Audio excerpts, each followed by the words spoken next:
One, there we go. I wasn't the only person. The other person taking them was going down to TPI to wash the sleeping bag, which meant that they had to spange for $1.50 because they didn't have it. Which I guess stands for spare change, but ask. Um, and Yeah, so it'll be really great when they take away Fairless Square of the Max line, so nobody can do anything for free. That's kind of the goal of the United States right now, is to make free illegal. If Wells Fargo and others can't get a piece of it, then it's going to be illegal, and that's happening just over and over and over again. Gee, I think they're very much threatened by our community, our discovery of community. I think that's the most dangerous part of Occupy Portland, was the accidental discovery of the fact that we don't need you. Praise God. I mean, I don't know. I never saw anything like it. I know some people have already had that experience. Everybody from Rainbow, everybody who'd ever done anything like that, but not me. It was new to me. So imagine all those thousands of people going, my God, I don't need to give money to other people very much to live. I could just live. Oh, it was fabulous. They hate us for that. Okay, so if we move down there, then you can occupy, and your legend will precede you as Mr. Reindeer. Oh, thanks for you know what did Mike thank you for? He thanked you for doing something. He knew about a chore that you did once for us. Anyway, so yeah, so you'll get to join in, and people are they kind of know you. They at least have heard your name or seen you around. Um, so that'll be nice. And then, are you? What do you think about being in the middle of downtown when we're getting more amped into this police state business? Are you worried at all about being downtown?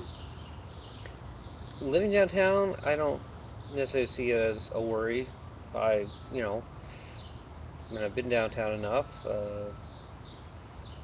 You know, wherever, whatever happens is going to happen, whether I'm there or not.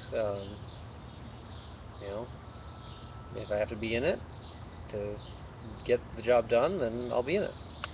And if I don't need to be there, or if I'll be somewhere else, and I'll still be getting the job done, whatever it needs to happen. So I don't feel I need to be one of the people facing the riot squad, but Yeah, I don't either. I like your face. Please don't have it beaten with a baton. Yeah, so I stay away from that. I see. I you see. I thought I trusted the police, and I thought I trusted Homeland Security.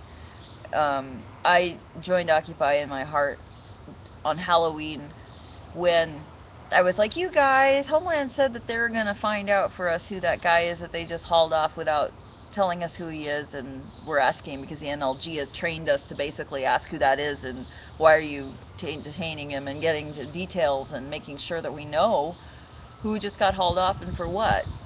And as it turned out, he had a permitted weapon, and he was legally in a federal park because it's not a federal building. And they just removed him because they were going to go tear our tents down. But they didn't count on everybody asking them so many questions, and then the zombie coal march coming up over the hill, and everybody piling in because they wanted to see Michael Moore give us a pep talk on a very crappy day. So that whole week was hard, and yeah, so that kind of spooked them, and they ran away. And as that happened, and people, the drums were coming up over the hill, uh, and I was thinking to myself, wow, this crowd, they're sure, you know, coming a little bit too close because they, instead of keeping, 10 feet away, they're right on the edge of the property. And I was worried because the van was parked on the sidewalk, or right next to the sidewalk, and the guys were standing with their back to the van, and more people were coming. So at the point that this march came on, and people are shouting police state and so forth, and hey, it's Homeland, I ran. But This is the moment of truth. I ran to the crowd because I was afraid that Homeland was going to get spooked and open fire on us. At that moment, I realized I was fooling myself to think that I was trusting. I absolutely was not trusting. And so I kind of, that's when I joined Occupy. So I still will not be at the front line. The only time I've really put myself close was I was at the, right next to the bullhorn at the eviction when we were in the street because I had left and come back like many. Um, so in the middle when we had our GA in front of the ice cream trucks, I that was awesome. Anyway, so yeah, that's the only time I felt like I had to, you know, I don't know. I had to be close. I couldn't stray too far away. But most of the time I'm gonna stay back 'cause that's not my thing, and I'm in it for the long haul. I really want to keep this vigil going. So anyway, hope people understand. We all have our deal. I do not want you anywhere near because they're getting worse. Sometimes they're better for a while, but now they're just haul off and they're not even having any That's the scary thing. They don't even have any pretense of following a law. Like they just know that they can do whatever they want. So it's escalating that way. Anyway, well, so the next time I go down will be Tomorrow night. tomorrow night. I might actually take your sleeping bags down tonight. We got three something warm, fluffy sleeping bags, so I might show up and surprise everyone.